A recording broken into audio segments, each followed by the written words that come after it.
Mais quelle horreur va-t-il encore m'inventer aujourd'hui? Vous la connaissez, cette personne qui vous provoque la boule au ventre à chaque fois que vous allez la voir. Mais quel est son problème en vrai? Dis-nous en plus, Patrick. Alors, potentiellement, son problème, c'est vous.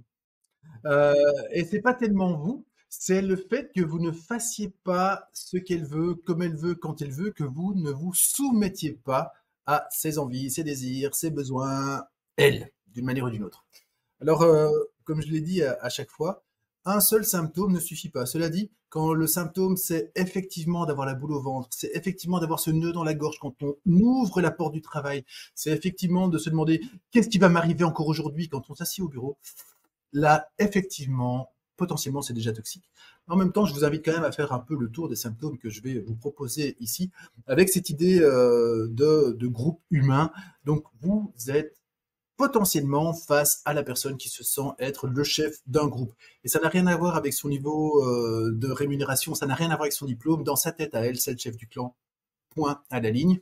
Alors, ce que je vais vous proposer, c'est quelques indices pour regarder ce que j'appelle le code mandrill. Chez les mandrills, les babouins au nez rouge et à la gueule, aux joues bleues, en fait, c'est assez simple de savoir qui est le chef du groupe, c'est celui qui a le nez le plus rouge. C'est assez simple.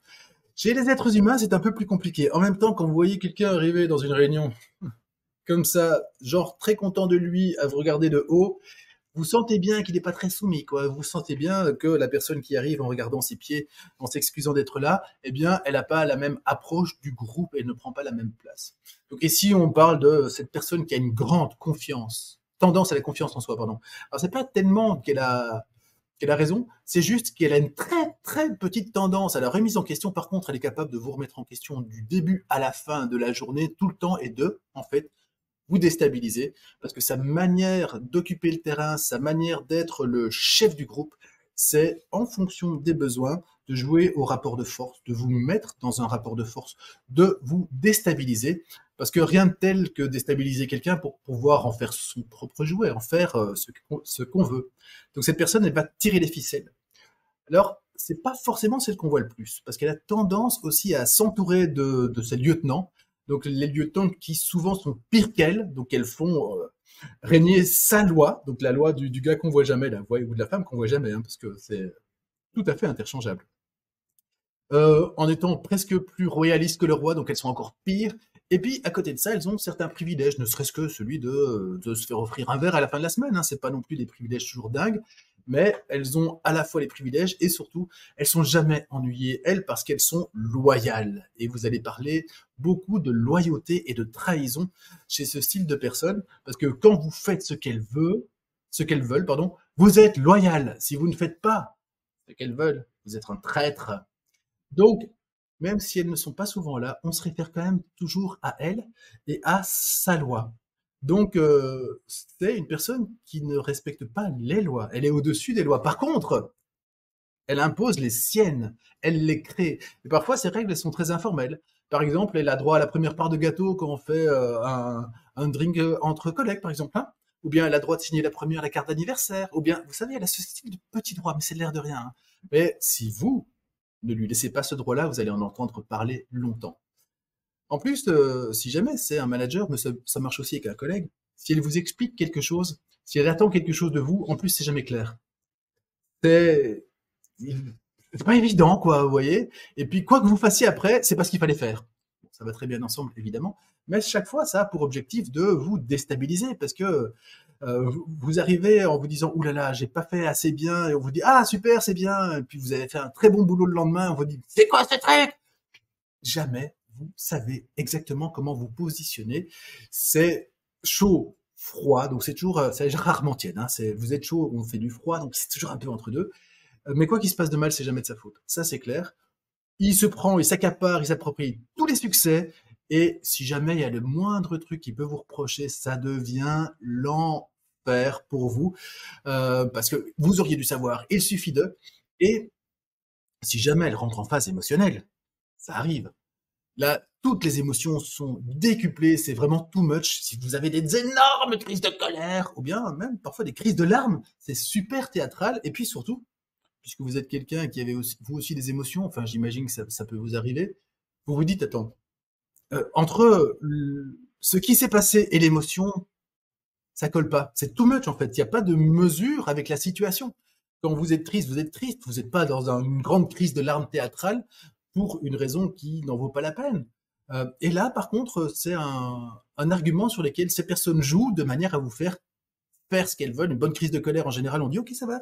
Bonne crise de larmes, qu'est-ce que je peux faire pour t'être utile, évidemment, forcément. Euh, il est impossible de lui dire non. Elle est prête à ça pour obtenir ce qu'elle veut, quand elle veut.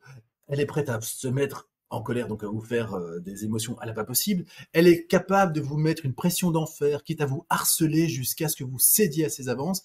Elle vous tire les vers du nez, et puis dès que vous dites quelque chose, tous les arguments que vous avez dit, paf, ils se retournent contre vous, comme dans n'importe quelle série policière américaine. Là. Taisez-vous dans ce cas-là, car tout ce que vous pourrez dire pourrait être retenu contre vous. Ah ben là, vous l'avez en live au bureau, par exemple, ou au travail. Euh, Quand vous discutez avec elle, si jamais vous arrivez à la confronter, ce qui est difficile, euh, elle va ergoter sur une quantité invraisemblable de détails en traitant jamais le fond du sujet. Donc vous n'aurez jamais de réponse sur rien, ce sera toujours pas très clair, mais on vous a ennuyé sur des adverbes, etc., etc. Donc quoi qu'il se passe mal, c'est de toute façon pas de sa faute. Elle va vous mettre une pression d'enfer, d'abord en vous déstabilisant, et puis si nécessaire en vous intimidant, parce que rien ne l'arrête. Hein. Les insultes en public, c'est pas vraiment un souci. Les mails cinglants, c'est pas un problème non plus. Ça prend le temps qu'il faut pour l'écrire, et puis vous prenez 50 fois le temps pour le digérer. Donc, en fait, chaque fois, le problème est remis chez vous, et c'est vous qui devez gérer cette espèce de patate chaude avec laquelle vous n'êtes jamais, jamais confortable. Et pire que ça, plus vous résistez, plus on vous met de la pression, et plus vous devenez en même temps infréquentable. Donc, on vous discrédite parce que vous résistez. On vous casse du sucre dans le dos, si on peut dire, parce que vous devenez rebelle, ou bien carrément on vous trouve un placard, on vous blacklist, vous n'existez plus. Les voix discordantes n'existent pas. Par contre, quand cette personne dit non, c'est mort. Ça vaut même pas la peine d'essayer de lui faire revenir dessus. Et bien entendu, il n'y a pas un merci, c'est juste normal. Et pire que ça, si vous lui avez fait perdre du temps d'une manière ou d'une autre, elle vous fait une réputation d'enfer et elle vous le fait payer. Donc, je me souviens d'un manager comme ça qui arrivait enfin, qui allait au travail en disant c'est génial, j'adore, là, tout le monde a peur de moi, tout le monde fait ce que je veux. Eh bien, il y a des gens qui fonctionnent effectivement comme ça. Donc, même chose que pour les autres interviews qu'on a fait ici avec Clément.